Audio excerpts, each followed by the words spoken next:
देखो, हमने संकाय एवं विषयों की समझ में इससे पहले सह संबंध के बारे में पढ़ा था। सह संबंध, उससे पहले अध्ययन क्षेत्र, अनुशासन, उनके बारे में हम पढ़ चुके हैं। अब हमें सह संबंध के बारे में पढ़ना है। इसके विषय में भी मैंने थोड़ा सा ये समझा दिया था कि सह संबंध क्या होता है।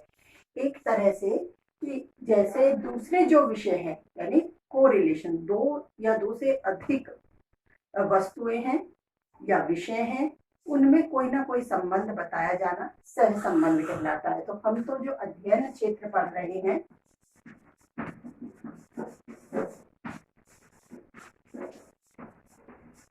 अध्ययन क्षेत्र, तो अध्ययन क्षेत्र में जो हम पढ़ रहे हैं तो उसमें विषयों से संबंधित सह संबंध के बारे में ही पढ़ रहे हैं। तो इसमें मैंने आपको समझाया था कि सह संबंध इस तरह से विषयों को आपस में एक दूसरे से संबंधित करता है कि एक विषय का ज्ञान दूसरे विषय के ज्ञान को भी प्रभावित करता है या उससे संबंधित करके उस ज्ञान को पढ़ाया जाता है। आगे की क्लासों में कहीं काम आता है, कहीं दूसरे विषय में काम आता है। तो इस तरह से ज्ञान को समन्वित करके पढ़ाया जाना, तो इस तरह से जब वो समन्वित किया जाता है, समायोजित किया जाता है दूसरे विषय से, तो वो सह संबंध कहलाता है। एक तरीके से मैंने ये भी बताया था कि जैसे जो बालक है वो विद्यालय जाता है, तो हम ये नहीं मान सकते कि केवल उसका मस्तिष्क, केवल सीखने के लिए केवल दिमाग ही उसका विद्यालय जा रहा है। संपूर्ण इकाई, उसके शरीर के हृदय, बुद्धि और भी समस्त अंग भी विद्यालय जाते हैं। तो सभी अंगों के माध्यम से वह किस प्रकार विषय के ज्ञान को ग्रहण करता है, अर्थात संपूर्ण इकाई के रूप में ग्रहण करता है। तो इसी तरह से जो ज्ञान उसे दिया जा रहा है, तो उस ज्ञान को भी वह इकाई के रूप में ही ग्रहण करना चाहेगा। संपूर्ण ज्ञान है उसे पूरे इकाई के रूप में ही वह पढ़ेगा। अब इकाई के रूप में पढ़ने के लिए एक तरह से समस्त ज्ञान उसे, जो भी समस्त ज्ञान दिया जा रहा है संपूर्ण रूप से ही दिया जाएगा। तो पहले समस्त जो संपूर्णता है वही उसे बताई जाएगी, फिर उसके भाग उसे बताए जाएंगे। जैसे हम कहें किसी गाय का चित्र दिखा रहे हैं, गाय के बारे में बता रहे हैं, तो उस समय हम ये ऐसे नहीं है कि पहले उसकी आंख बताएंगे, पैर बताएंगे, ये करेंगे, नहीं, पहले संपूर्ण पहले हम उसको गाय से ही अवगत करवाएंगे। फिर और डिटेल है उसके गाय के बारे में, गाय की क्या विशेषताएं हैं, क्या क्या वह खाती है, किस प्रकार मनुष्य को दूध से वह लाभान्वित करती है। तो इस तरह की बाकी सारी चीजें हम बाद में बताएंगे। तो पहले उसे किस तरह से एक संपूर्ण इकाई के रूप में ही उसको अध्ययन करवाते हैं, और इन चीजों का किसी दूसरे विषय में क्या संबंध है उसे भी हम स्पष्ट करते जाते हैं। तो ये सब चीज क्या होती है, सह संबंध होती है। एक तरीके से इसमें इस बात को भी समझाया जाता है कि जैसे जो पाठ्यक्रम है, हम ये कहते हैं कि जैसे कोई भी क्लास है, क्लास का एक स्तर है, उसके अनुसार उसका कोई ना कोई पाठ्यक्रम निर्धारित किया गया है। अब उसे पाठ्यक्रम अर्थात कक्षा में, जिस कक्षा में वह आया है उस कक्षा में उस पाठ्यक्रम से संबंधित समस्त ज्ञान ही उसे लेना है। तो वहां सह संबंध की आवश्यकता क्यों हुई? क्योंकि देखो, ज्ञान तो उसे समस्त ही लेना है, लेकिन सुविधा की दृष्टि से पाठ्यक्रम को अलग अलग विषयों में डिवाइड किया गया है, अलग अलग विषयों में विभाजित किया गया है, ताकि उसका ज्ञान अलग अलग तरीके से आसानी से दिया जा सके, बालक अच्छी तरह से सीख सके। लेकिन उसका अर्थ ये नहीं है कि वो सब अलग है। संपूर्ण इकाई के रूप में क्या है, सारे विषय पाठ्यक्रम में समाहित है, एक दूसरे से सह संबंधित है, संपूर्ण इकाई के रूप में उसका अध्ययन करना होता है। इसीलिए सह संबंध को जैसे कई शिक्षाविद हैं जिन्होंने अपने तरीके से भी परिभाषित किया है, मैंने उस समय भी बताया था। जैसे हर्बर्ट हैं, हर्बर्ट ने भी यही बताया है कि जैसे जो पाठ्यक्रम के विषय हैं, जो भी पाठ्यक्रम के अलग विषय हैं, उनको किस प्रकार एक दूसरे से संबंधित करके पढ़ाया जाना चाहिए, उसी से ज्ञान में वृद्धि होती है, बालक और अच्छे प्रकार से, ठीक प्रकार से सीख पाता है। जैसे हार्वर्ड है, इन्होंने लिखा है कि पाठ्यक्रम के विषयों, हार्वर्ड के अनुसार, जैसे सहसंबंध से संबंधित अर्थ और व्याख्या तो मैंने समझा ही दिया है अर्थ आपको। अब इसकी जो परिभाषाएं हैं, कुछ एक दो परिभाषा बता देती हूँ।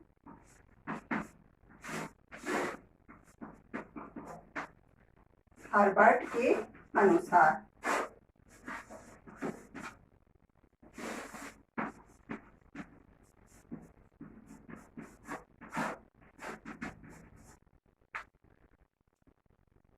पाठ्यक्रम के विषयों को इस प्रकार व्यवस्थित करना चाहिए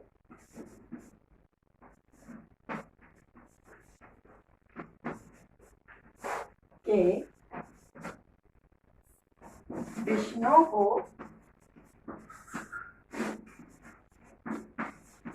इस प्रकार व्यवस्थित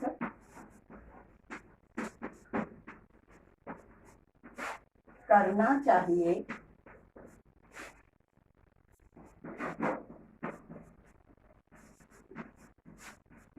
कि इस प्रकार व्यवस्थित करना चाहिए कि एक विषय शिक्षण में दूसरे विषय के शिक्षण का या ज्ञान उसमें सहायता पहुंचा सके।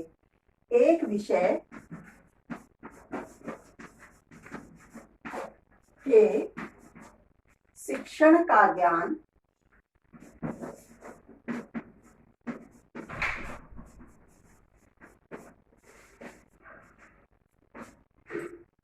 दूसरे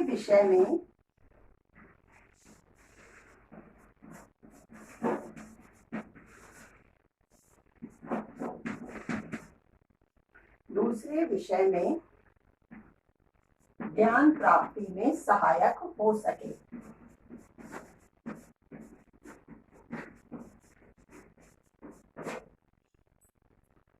सहायक हो सके।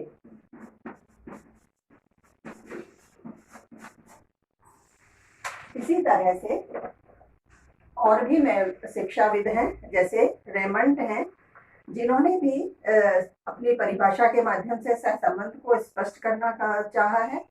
उन्होंने भी यही बताया है कि जैसे मानो जो विद्यार्थी हैं उनको ज्ञान दिया जाना है, तो यदि विषयों को संबंधित करके नहीं पढ़ाया जाएगा, या ऐसा कह रहे हैं वो कि जैसे मानो उन पर डाला जाने वाला प्रकाश जो एक विषय से दूसरे विषय पर डाला जाता है, उसे यदि चलाकर बंद कर दिया जाए या इस तरह से विषयों को संबंधित ना किया जाए, तो जो विद्यार्थी हैं वह समस्त रूप से जिस तरह से ज्ञान उन्हें अर्जित करना चाहिए उस तरह से वह उस ज्ञान को भली प्रकार से विषय के बारे में जान नहीं पाएंगे, भली प्रकार से उस विषय के ज्ञान को प्राप्त नहीं कर सकेंगे। चाहे कोई कला है, उसे भी यदि किसी से संबंधित नहीं किया गया दूसरे अन्य कलाओं से, जैसे कि जो उसके ज्ञान में सहायक सिद्ध होती हैं, तो उस कला या बुद्धिमत्ता में भी पूरी अभ्यस्तता नहीं आ सकती।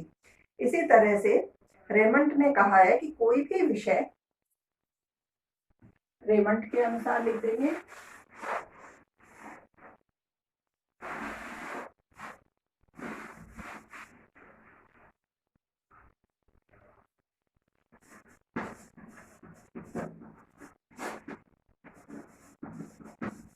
रेमंड के अनुसार, रेमंड कोई भी विषय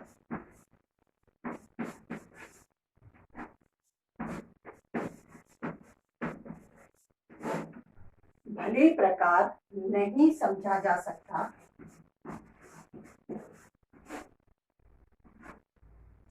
भली प्रकार नहीं समझा जा सकता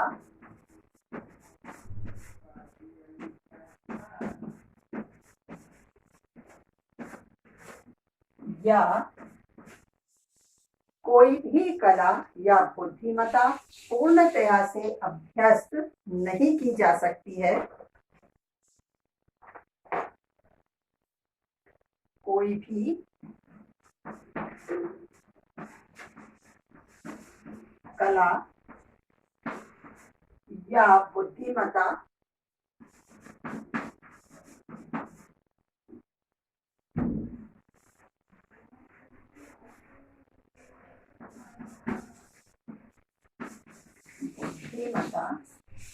अभ्यस्त नहीं हो सकती,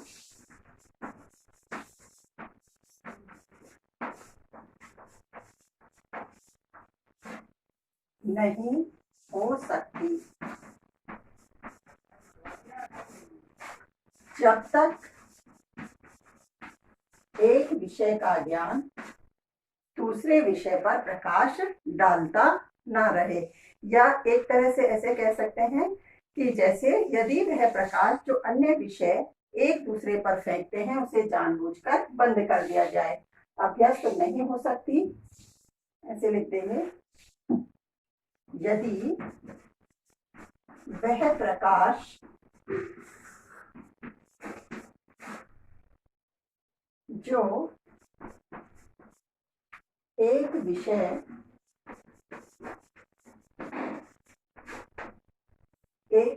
द्वारा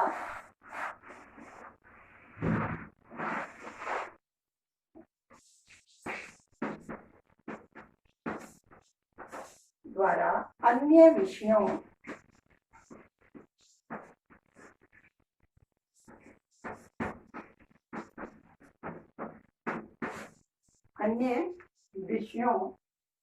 पर फेंका जाता है,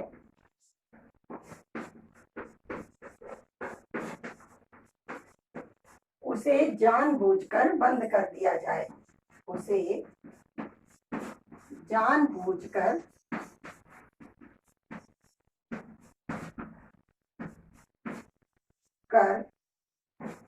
बंद कर दिया जाए।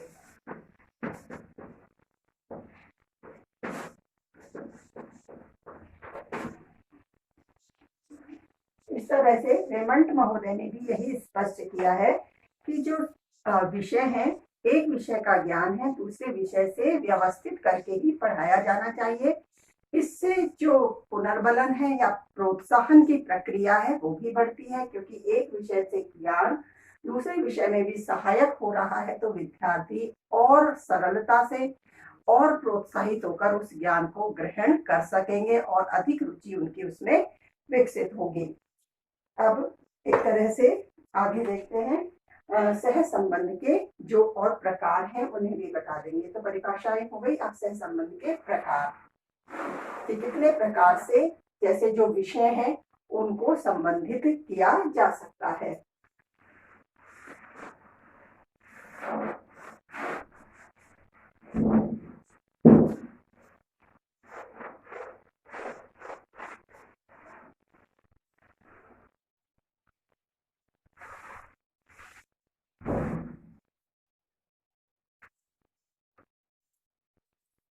सह संबंध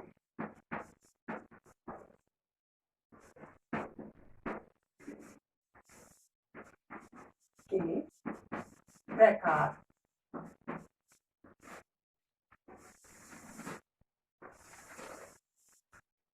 ठीक है, अब सह संबंध को 5 भागों में विभाजित किया है। 5 तरह के प्रकार बताए गए हैं सह संबंध के।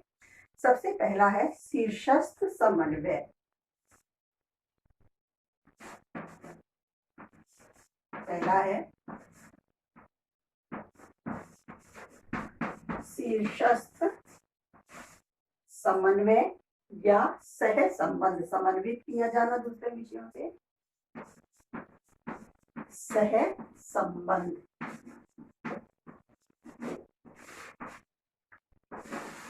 हाँ देखो, यहाँ जैसे नाम से लग रहा है शीर्षस्थ सह संबंध, यानी शीर्ष में यानी आगे आने वाली कक्षाओं में।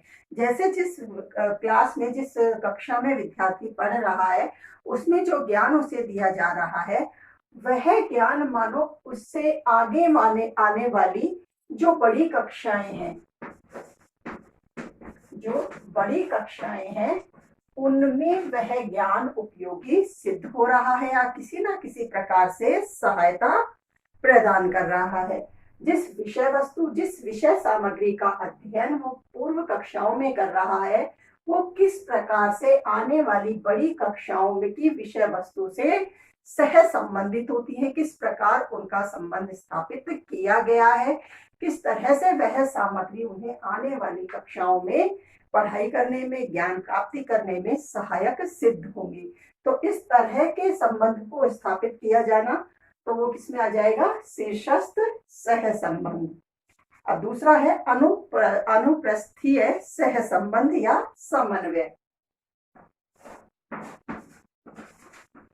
अनुप्रस्थीय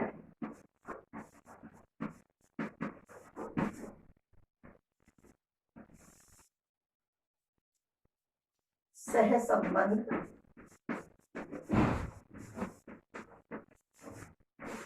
या समन्वय।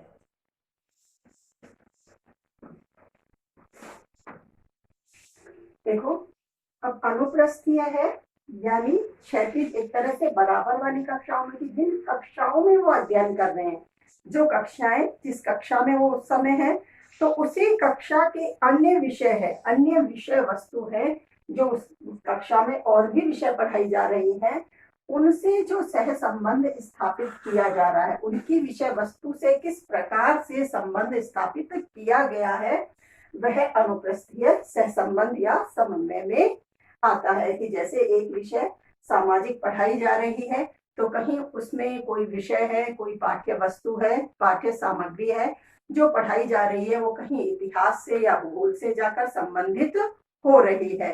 तो इस तरह से उसी कक्षा की विषय सामग्री से संबंधित हो रही है, तो वो किस प्रकार के सह संबंध में आ जाएगा, अनुप्रस्थीय सह संबंध। इसमें लिख देंगे जैसे उसी कक्षा में या इसी कक्षा में जिसमें वह पढ़ रहा है, तो इसी कक्षा से संबंधित होगा, वो अनुप्रस्थीय सह संबंध होगा। इसके बाद है व्यवहारिक जीवन में समन्वय या सह संबंध। व्यावहारिक जीवन में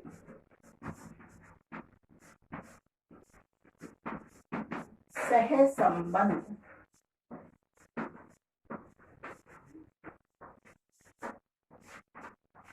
या समन्वय। अब इसमें देखो क्या है, व्यवहारिक जीवन से संबंधित, यानी कक्षा में पढ़ाई जाने वाली जो विषय वस्तु है, जो विषय सामग्री है, वह विषय सामग्री है वो किससे संबंधित हो रही है, व्यवहारिक जीवन से। यानी व्यवहारिक जीवन में जिस तरह से वो जीवन जी रहे हैं, तो वह विषय वस्तु व्यवहारिक जीवन से उनका संबंध स्थापित करती है, कहीं ना कहीं व्यवहारिक जीवन में वह उन्हें उपयोगी सिद्ध हो रही है। तो इस तरह से विषय सामग्री या पाठ्य वस्तु का व्यवहारिक जीवन से संबंध स्थापित करना व्यवहारिक जीवन से सह संबंध, इसके सह संबंध प्रकार में आएगा। इसी तरह से है आकस्मिक समन्वय, चौथा है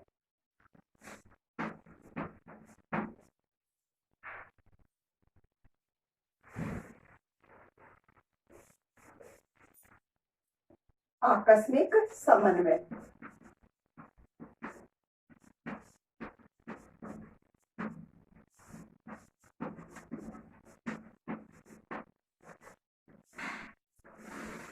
आकस्मिक समन्वय से है यानी अचानक संबंध स्थापित हो जाना। एक शिक्षक जब अपने विषय का ज्ञान दे रहा है, लेकिन उस समय पता नहीं होता कि यह विषय वस्तु किसी दूसरे विषय में भी काम आ रही है, तो पढ़ाते पढ़ाते अचानक किसी दूसरे विषय से संबंधित हो जाना। जैसे यदि सामाजिक में महाराणा प्रताप को पढ़ाया जा रहा है, और महाराणा प्रताप क्योंकि हिस्ट्री इतिहास में भी पढ़ाए जाते हैं, तो वहाँ सामाजिक जीवन में, सामाजिक में किस तरह से उनकी जीवनी के बारे में बताया जा रहा है, जो कहीं ना कहीं इतिहास में जाकर वह उससे संबंधित हो जाती है। यानी शिक्षक उस समय पहले से उसका कोई नियोजन नहीं करता या कोई इस तरह से सामग्री को स्थापित करने का प्रयास नहीं करता, लेकिन कभी कभी कई विषय सामग्री, कई पाठ्य वस्तु जो आकस्मिकता के रूप से ही दूसरे विषय से सह संबंधित हो जाती हैं। तो इस तरह की जो सह संबंध है या सह संबंध या समन्वय है, वह आकस्मिक समन्वय या सह संबंध कहलाता है। इसी तरह से एक और सह संबंध है, पांचवा, जिसमें है व्यवस्थित समन्वय। जिस तरह से हम ये बात कर रहे हैं, इसमें आकस्मिक की या व्यवस्थित समन्वय में क्या है, यानी जिसमें पहले से हमने इस तरह की व्यवस्था की है। व्यवस्थित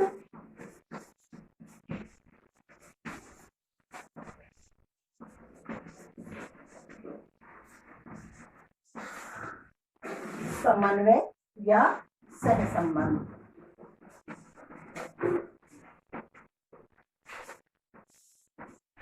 यानी व्यवस्थित से अर्थ है व्यवस्था करना, पहले से ये डिसाइड कर लेना, निर्णय कर लेना कि विद्यार्थियों को इस विषय को पढ़ाते समय इस तरह के ज्ञान को भी दिया जाना है, किस तरह से अन्य विषयों से यह संबंधित हो रहा है। तो इस तरह से पूर्व में ही यह नियोजित कर लेना, व्यवस्थित कर लेना कि विद्यार्थियों को किस प्रकार से अन्य विषयों से संबंधित करके इस ज्ञान को दिया जाना है।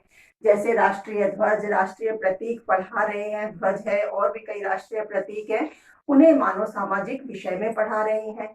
फिर कहाँ किस तरह से वह एक दूसरे विषय में भी संबंधित हो रहे हैं।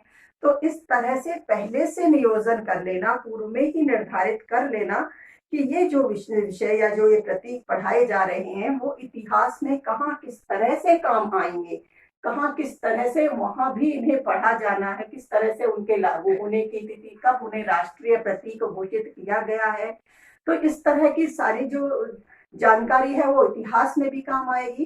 तो इस तरह से पहले से नियोजित कर लेना, ये क्या होगा, व्यवस्थित समन्वय या व्यवस्थित सह संबंध। पहले से नियोजित करके पढ़ाए जाने वाले सह संबंध को व्यवस्थित या नियोजित सह संबंध कहते हैं। अब ये पांचों प्रकार है, ये जो 5 प्रकार है ये सह संबंध के प्रकार हैं। अब इससे आगे हम सह संबंध के जो लाभ हैं उन्हें पढ़ लेते हैं कि किस प्रकार से जो सह संबंध है वह लाभ भी पहुंचाता है, या विषयों के लाभ, विषयों को किस प्रकार से संबंधित करने से विद्यार्थियों को क्या लाभ होते हैं।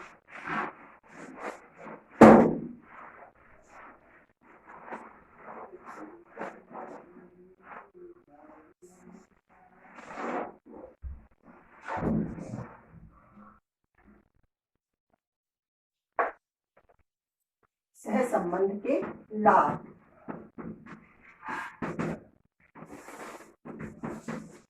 देखो, सह संबंध जैसे जो विषय सह संबंधित करके पढ़ाई जाती है, इसमें जो शिक्षा का स्वाभाविक रूप है वह संवरता है। तो इससे शिक्षा का स्वाभाविक रूप संवरता है। शिक्षा का स्वाभाविक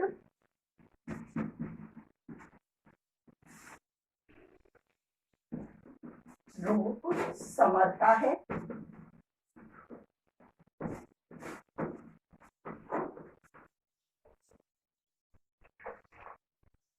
यह ज्ञान की संकीर्णता को कम करता है। यह ज्ञान की संकीर्णता को कम करता है। देखो, संकीर्णता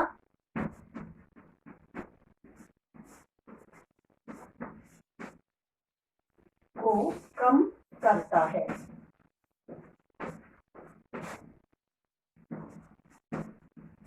और संकीर्णता से अर्थ है जो संकुचितता है, यानी एक ही विषय से संबंधित केवल वही का सीमित ज्ञान दिया जाना है। तो सह संबंध करके पढ़ाया जाना है। तो जैसे अभी हमने प्रकार पढ़े थे, किस किस प्रकार से भिन्न भिन्न प्रकार से अन्य विषय वस्तुओं से, अन्य विषय सामग्री से संबंधित करके जब ज्ञान दिया जाता है तो वह ज्ञान संकीर्णता को कम करता है, वो व्यापकता की ओर बढ़ता है, विस्तृतता की ओर बढ़ता है। इसीलिए यह सह संबंध है, मानव संकीर्णता को कम करता है। तो इसी के साथ हम अगला पॉइंट लिख सकते हैं कि जैसे इससे व्यापक दृष्टिकोण विकसित होता है, या यह व्यापक दृष्टिकोण विकसित करता है। इससे व्यापक दृष्टिकोण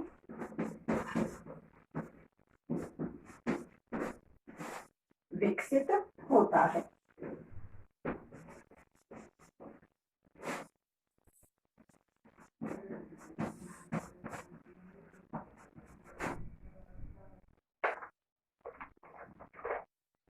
अब यह जो विषय है उसका, क्योंकि सह संबंधित भी कर रहा है और विषय पर अधिक ध्यान भी दिया जा रहा है, तो एक तरह से विषय का किस प्रकार से अध्ययन करवा रहा है, बारीकी से, सूक्ष्मता से। तो जो विषय है उसको वह बारीकी से अध्ययन करवा के उसका ज्ञान प्रदान करता है। यह विषय का बारीकी से ज्ञान करवाता है। यह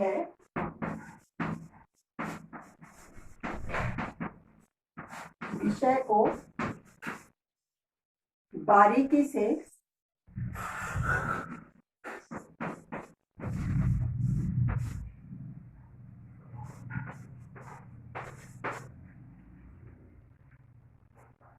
अध्ययन, को की जगह का लिखेंगे, विषय का बारीकी से अध्ययन करवाता है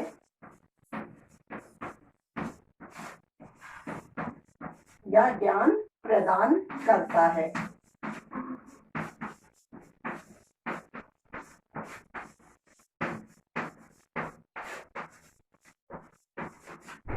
ठीक है, इसी तरह से यह जैसे कार्य को करके सीखने के प्रति भी प्रोत्साहित करता है। तो जो सह संबंध है वह काम को करके किस प्रकार से सिखाता है, तो इसीलिए कार्य कर को सीखे, कार्य कर को सीखो, इस शिक्षण सूत्र पर यह आधारित होता है। कार्य करके सीखो शिक्षण सूत्र पर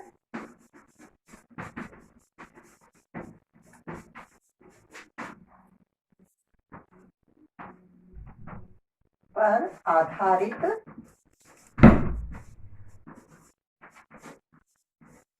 होता है। इसी तरह से जैसे छात्रों का चहुमुखी विकास भी इसके माध्यम से हो पाता है, तो ये कह सकते हैं कि छात्रों को चहुमुखी विकास से संबंधित, एक तरह से छात्रों के चहुमुखी विकास से यह संबंधित होता है या उन्हें चहुमुखी विकास का अवसर देता है। यह छात्रों को चहुमुखी विकास का अवसर प्रदान करता है। चहुमुखी से अर्थात अधिक चारों तरफ का विकास, क्योंकि सहसंबंधित करके ज्ञान दिया जा रहा है, इसीलिए उनका इसमें चहुमुखी विकास होना संभव होता है। तो इस प्रकार का अवसर भी सह संबंध उन्हें प्रदान करता है। तो ये हमने लाभ पढ़ लिए सह संबंध के। अब इससे संबंधित क्या सह संबंध की कुछ कमियां हैं तो उनके बारे में या और इससे आगे हम कल पढ़ेंगे।